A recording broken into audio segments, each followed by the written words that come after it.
Good morning, ladies and gentlemen. It's September the 19th, 2023, and this is the shop update. This is the first survivable day since our consecutive 90-degree, 100-degree plus days that we've had, and I can actually stay in the shop now without getting overheated. I cannot get into how much of a living animal this shop has turned into. It just seems like every time I go in, every time I look at stuff, there's something always getting moved. There's something always having to get taken care of.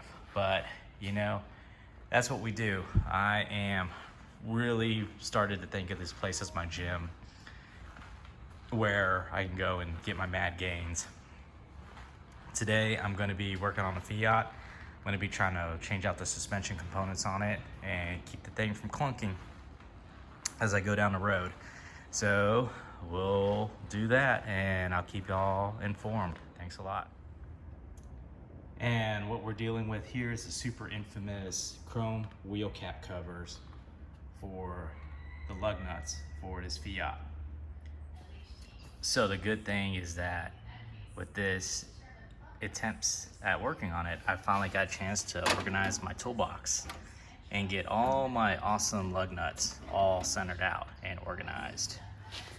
These things are giving me a lot of issues, so we'll see how it works out. All right, looks like I finally got the wheel off, and these were my nemesis right here, the chrome wheel cap covers.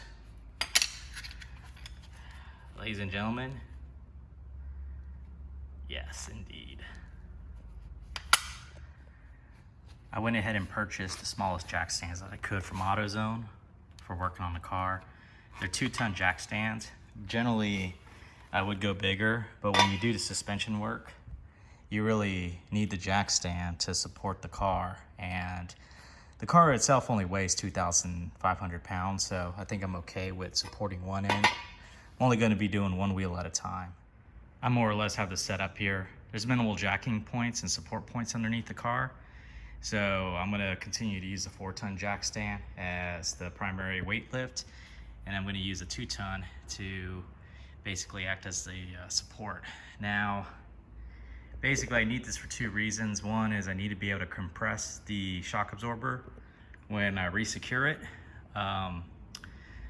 Basically you gotta loosen it while it's compressed, and then take it out while it's decompressed, and then compress it again, and then you can tighten it down. But overall, there's only 3 bolts holding this in, so hopefully it shouldn't be too bad. I'll get a little video here for posterity's sakes. See how it goes. All right, thanks a lot. All right, ladies and gentlemen, so far I got it off, and this is what we're dealing with. You do not want to do this at home.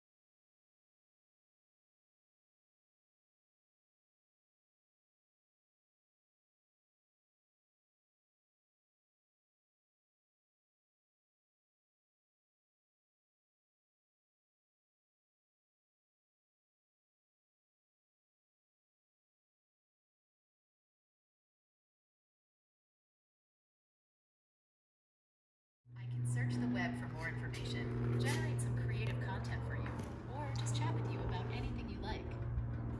I'm always happy to talk to you. Well, with that, I'm using the AI to help me diagnose the strut. I did get the McPherson strut compressors here to help me figure this out. There we go.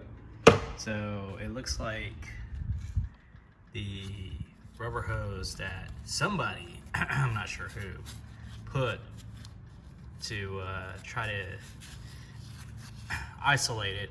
Looks like some chemicals got to it and it's really crudded up. I think that might be the source of where the bumps are coming from, the squeaks, but we'll see. Well, I got the shock absorber off and I'm gonna clean it up but it looks okay. Pushing it down by hand, and it's slowly releasing. Cylinder looks good, and the seal looks very good as well. So I think the issue is just there's a bunch of crud in here. See? And that is no bueno. That's probably what's causing all the noises. So I'll clean it up.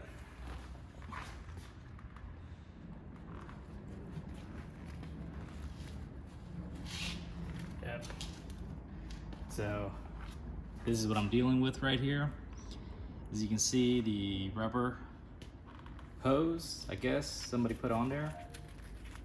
Anyway, there's got to be like more respect for the chemical process here, because this is just really bad, a lot of crud. So anyway, I'm going to clean this up, and I'm going to put this back on and see how it looks, what happens.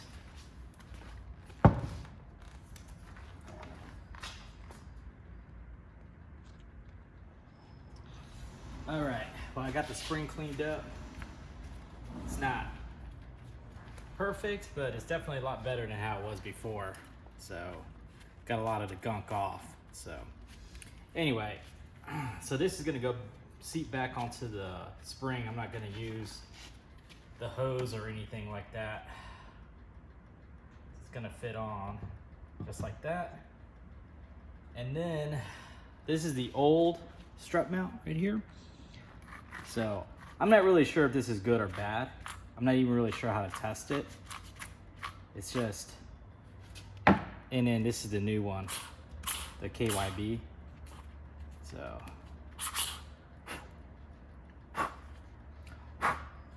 yeah, so I'll just go ahead and replace it, see what happens.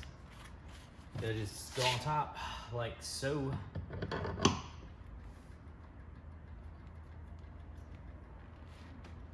And then it'll tighten down, and then I'll just release it.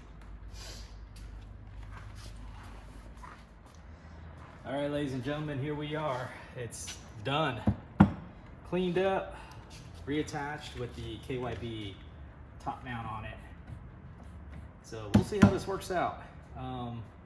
You know, worst thing that can happen is, you know, if it doesn't work, whatever, back to the drawing board. But I'm really amazed how quickly this came apart and how quickly I was able to put it back together. So remember, even if we don't accomplish what we want the first time, the learning is half the journey, apparently. So let me see if I can get this back in before dinner.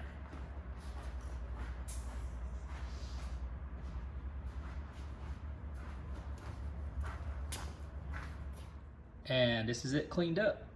So we'll see how it works out.